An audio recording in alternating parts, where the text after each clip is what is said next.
hands up, those are the heroes of the American economy.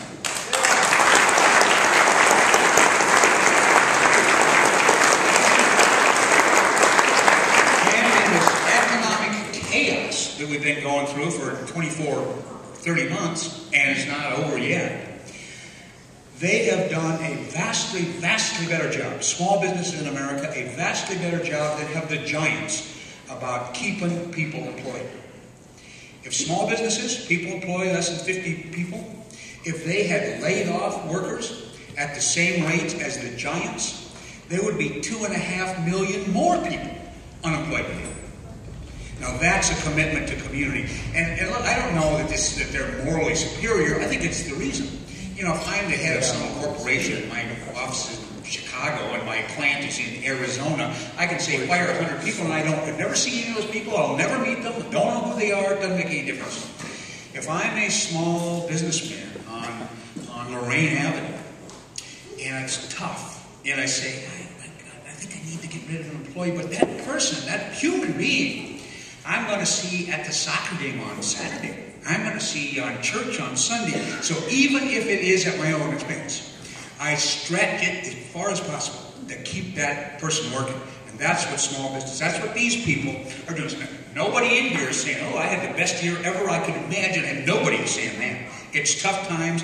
But I'll tell you the other thing about the people who are here, they're still in business. And I'll tell you, these days, still being in a business is a huge threshold of success and good business people. So they're investing in their buildings and they're matching, 2.7 to 1 for the dollars that the city might come up with. But what does that mean? Well, first of all, the fact that the mayor was absolutely right, putting their money where their mouth is. They're not just saying, I'm going to put some money in this building. They are, by that act, expressing both hope and confidence in their business, in their neighborhood, in the city of Cleveland. They could go someplace else and buy a building and do something. They chose to do it here, and that's an extraordinary thing. But it doesn't stop there, because that investment that they made in their building both encourages buildings around them to be invested in and gives the neighbors in that neighborhood confidence. Jesus, those business people are owning those buildings and they're putting their money in it. Maybe things aren't as bad as I think they are. It is this level of expression. Nothing expresses confidence other than saying, I'm doing it, here's my check, and I'm going to pay for it. And doing it in a quality fashion. My background's in the economic side of real estate. You all know that old cliche about the 3 most important things in real estate are location, location, location. Everybody knows that. But think about what that is. The cliche isn't the 3 most important things are roof, walls, and floor. It's location, location, location. But what that means is that real estate is peculiar as an asset because its economic value does not come from inside the asset itself. It comes from its context. That's what location, location, location. Its value comes from the context of that building. I'm in 1 or 2 towns a week, and every time somebody will drive me through their great old neighborhood, and they'll point to some house and say, yeah, if that were in Washington where you live, it'd be worth $3 million. Well, yeah, but it ain't.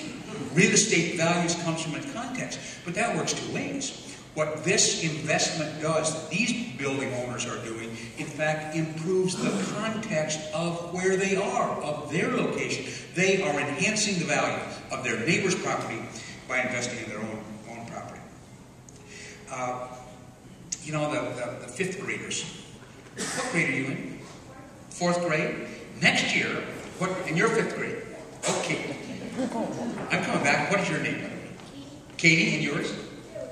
Joy? Okay. I'm coming back to you two just a second. When you're in the 4th or 5th grade, you learn this thing about saving the environment. And what saving the environment is, as it's taught on the 5th grade level, is reduce, reuse, recycle. But that's where this whole sustainability thing comes from. Sustainable development is not stupid solar panels.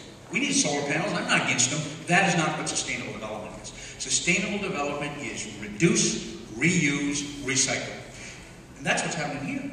We're reducing the new materials that have to be produced and transported and incorporated into a building. We're reusing the building fabric that's there. We're recycling the whole building. This is sustainable development. This isn't some building skills thing. This is sustainable development at its very core.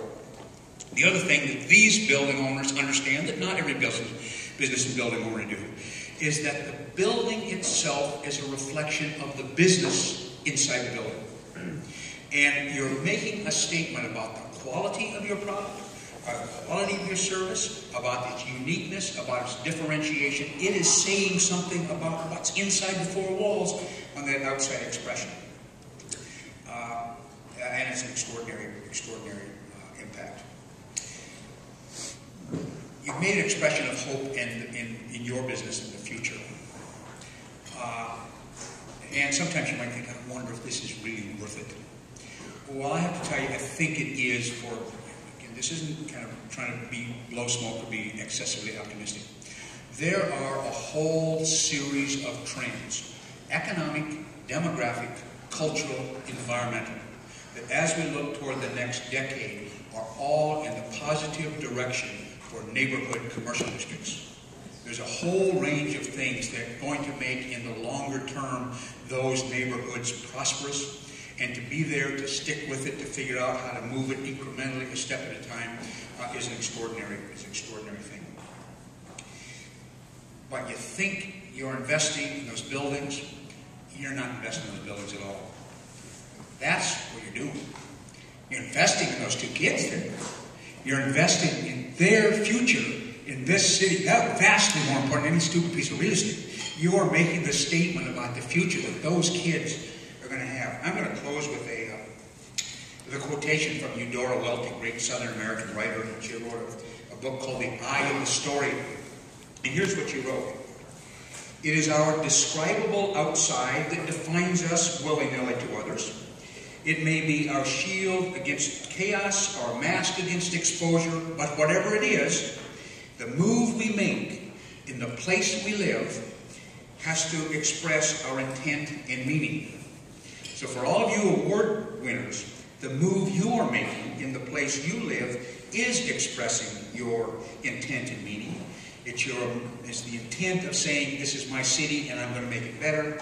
And the meaning is, I'm going to reuse, reduce, recycle, and sustain this building for the next generation of Clevelanders. Thanks very much for having me.